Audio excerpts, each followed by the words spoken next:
Because she's so hot that snowmen sue her for reckless endangerment. I'm here tonight with Brooke Goldstein. What a wonderful cover. Her new book. She's the founder of the Children's Rights Institute and director of something called the Lawfare Project. Her latest book, there it is, Brooke, if you just waited a while. It's called, oh, I got to show the book. Like anybody can see that. It's called Lawfare, the War Against Free Speech. Because after 9/11, we've had to go through a series of obstacles to get onto a plane.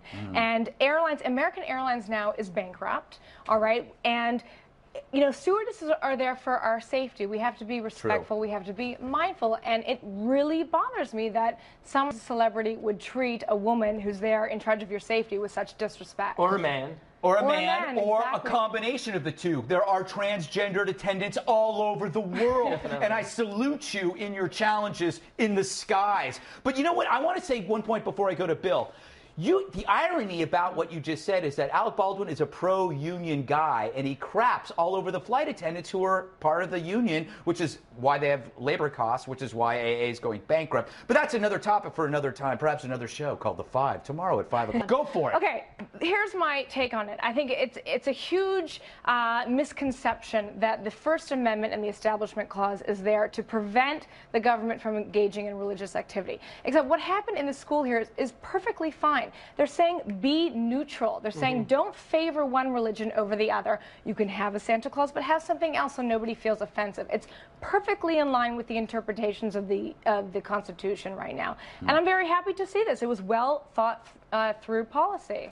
I agree, but I mean, I feel like that's been happening since I was a little kid. I'm, you know, not real young anymore. You know, I think exactly. And I got to say that the plugs make you look 30. Thank 35. you. Thank you. Or 36. Yeah, 36. But Bill, okay, here's the thing. I go back to this phrase that drives me crazy, which is pervasive themes.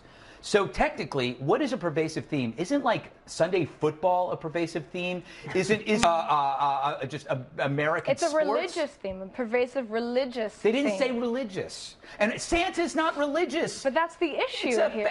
It's a fat symbol of giving.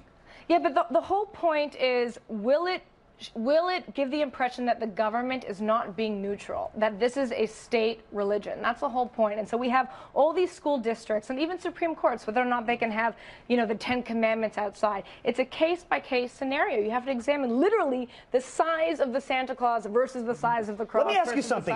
Where in the New Testament do they talk about Santa's reindeer miracle? Exactly. Find me that passage. Exactly. Find me that passage. There's no Santa in the And Bible. lo, a bunch of little people helped him make his gifts. Yeah, there's none of that in the Bible. It's not a religious thing. The paperback, There might be. I've never read it. paperback version's coming out, and that's a chapter. It's in there. I just got an advance. Covers all that. I had no idea. All right. Well, Bill,